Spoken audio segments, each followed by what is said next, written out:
What is up, everybody? I am Mega Short Fuse, and I am sorry for my one-day absence. It just so happened that I had a term test, which is basically finals for those of you uninitiated into our very weird school system. But anyway, I just got done with it literally 45 minutes ago. Now I am home and ready to bring some more content, and lately, I have been catching up on a lot of Painkiller already. By catching up a lot, I mean like 3 episodes. And for those of you who don't know, Painkiller already is a podcast, a great podcast, in fact, and so great that I decided to give it a review. Now, I would just like to start by saying that I've been listening to Painkiller already since episode 10, when Blame Truth said that he was on the podcast. I'm like, yeah, I love Blame Truth to death. Let's go check it out. And it turns out it's awesome.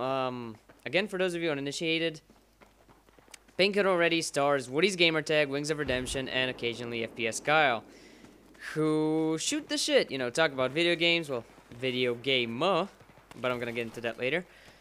And they have different questions and different guests. And I really love the podcast. If I had to sum up my review in a sentence, it'd be, I really love the podcast.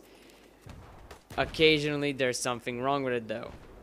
One sentence. And let me explain. It was awesome. It has been awesome for a while, but I'm starting to notice something, and that something is in the form of our favorite senile dinosaur, Woody's Gamertag. The guy is awesome. I truly enjoy listening to Woody, and I have subscribed to him, and I occasionally watch his videos. And from what I gather, Woody is 30-something to 40. He's actually 38, I think. Don't quote me on that, but he is a very worldly person. When he's faced with a question and he's got a segment, he made a whole video series out of it, Mail Monday, where he answers questions from fans. And he's very good at that. He's very good at giving life advice. He's very good at giving advice in general because he's seen stuff, you know? Must have been Card and Nom and Ancient Times, beating up Achilles and all that. But I digress. But what I've noticed is that he is sometimes horribly out of touch with his viewing audience, meaning us. For example, he mentioned on the podcast he wanted to do a walkthrough of Skyrim. And his exact quote, I think, was something along the lines of... Well, I can't say exact quote and something along the lines of... But he said something along the lines of... I'm thinking of doing a Skyrim walkthrough, so is that like an FPS or online or something? And I just had to shake my head at that. Because he has said before in the past, this is stupid nitpicking, I'm sorry, but yeah, he just seems sort of terribly out of touch. He doesn't know one of the biggest games coming out this year, you know, he does play a lot of COD. I can't say that's excusable. You know, he is a commentator after all. He did say he's a hardcore gamer. He is. I know, I've heard that he plays a lot of games. It's just, you know, maybe I'm taking it out of context, nitpicking idiotic things, if you will. But another example is that Painkiller already is where decency goes to die. You know, there's nothing sacred when it comes to Painkiller already and it making fun of that said thing.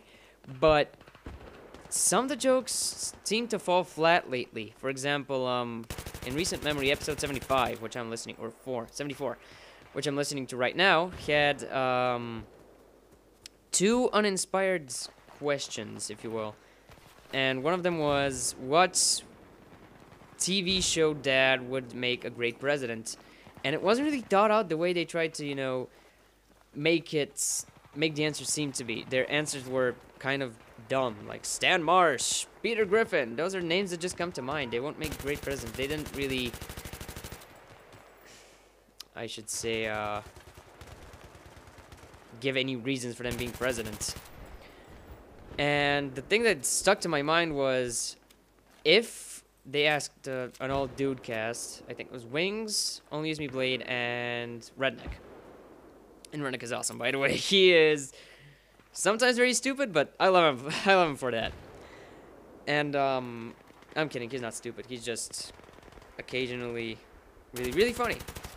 I'm just digging myself into a hole here, but again, I digress. They asked dudes, a straight up dude cast, the question of, if you turn into a girl, what would your Halloween costume be? And the question, of course, being Painkiller already was, the answer was, go nude, body paint, titties. And we're like, yeah, exactly, right?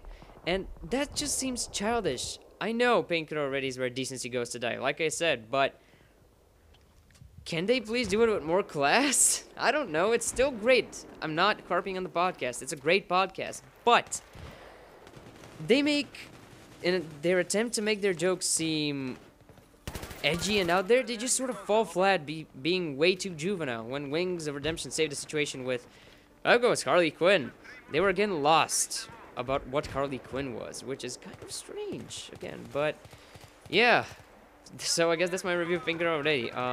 Great podcast, awesome content, as usual. They do talk way too much about COD, I guess, but that can be accepted because they're COD commentators and do have interesting things to say, even though I'm really bored by the concept of Modern Warfare 3 for obvious and not so obvious reasons. Check out my video that I made, last month about my uneducated opinion of Modern Warfare 3 for more details on my uneducated opinion. But yeah, great podcast, awesome content, although it does fall flat sometimes. So thanks for watching. Thank you for bearing with me through my one-day absence. I might just reward you with another episode of God of War for that. Stick around, it's going to be an awesome one. Bye-bye, guys.